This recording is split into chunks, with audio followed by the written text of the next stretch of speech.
Alright, top D tackles in the 2023 NFL draft class. Madden is being used as visual representation. Is my real life rankings. And number one, Jalen Carter, probably one of the best defensive players in the nation.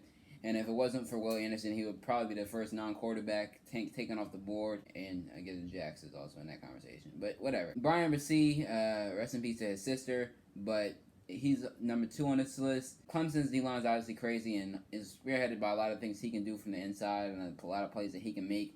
Number 3, Gervin Dexter, just a massive human being, 6'6", 320. He's huge and he makes a lot of plays. This man has like 2 interceptions on the season. I always find it funny like when D-line guys get multiple interceptions. Because I think there's something to that, like some type of coordination, athleticism that they possess. And Gervin Dexter is definitely a great athlete at that D-tackle position. This man, he moves very, very well for someone who's 6'6", 318. Kind of like Jordan Davis in a way. Siaki Ika, this dude's massive too. 6'4", 360. Nose tackle from Baylor, but he's actually like a surprisingly good pass rusher for a nose tackle, and he completes a lot of he checks out a lot of the boxes, and just being huge like that obviously helps. Jacqueline Roy, number 5 for LSU, really good at stopping a run, and can provide some pass rush, but he's not really polished in that aspect of his game yet. Byron Young for Alabama, another one of these guys who's just really solid, a little bit undersized, so probably be more of a 3-4 DN, but really, really good player. We got Jermaine Lowell. I don't really know how to say bro name, but he transferred over from Arizona State and is now at Louisville, trying to help them fix some of their run defense issues. It didn't necessarily seem to work against Florida State too much, but hey, that's besides the point, right? It can't be great every game. Tui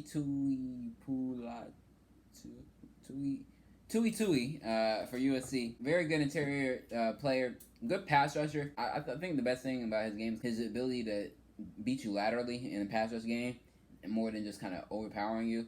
Number 9, Jackson Player. This dude is undersized, 6', 299, but he plays really hard, and in the Baylor D-line, he just finds a way to make plays. A lot of plays, and he's always in the backfield. Number 10, Jared Harrison Hunt, my guy from Miami. He had a great game against A&M, unlike the rest of the team, but him and my boy Leonard Taylor went off in that game, and he kind of showed why he is definitely an NFL draft prospect.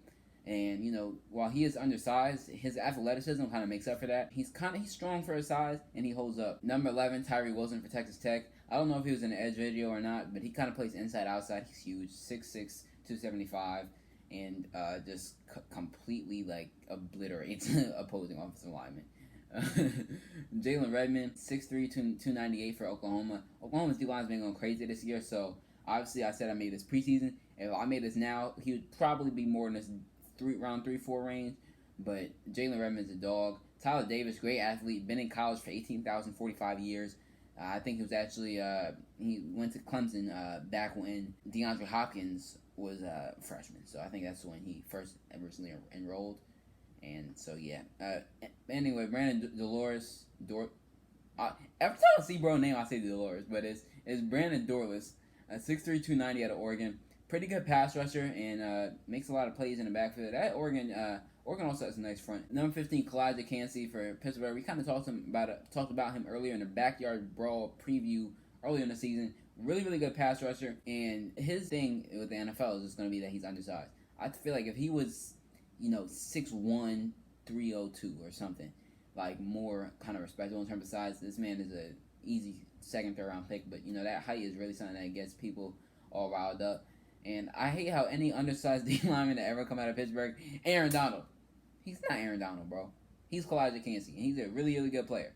You don't have to compare him to the greatest defense player of all time. Number 16, Miles Murphy. You might be thinking, Isaiah, there was a Miles Murphy in the Edge video, and he went to Clemson. Yeah, there are 2 Miles Murphys. They both play in the ACC, and they're both pretty dominant. So, yeah, this is the other Miles Murphy, run stopper out of North Carolina. Very, very good player. Nathan Pickering from Mississippi State. We've seen a lot of success from Mississippi State D linemen. Obviously Fletcher Cox, Chris Jones. Could Nathan Pickering be next in the line? Potentially, he has the athletic profile to do so. We just need to see more on the tactical side from him. Jacob Slade from Michigan State. He's kind of a beast. He does a really good job just taking away his gap responsibility and forcing the play to someone else.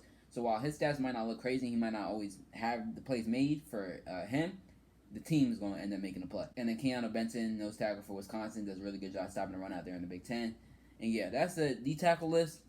Like for more content, for sure. Facts.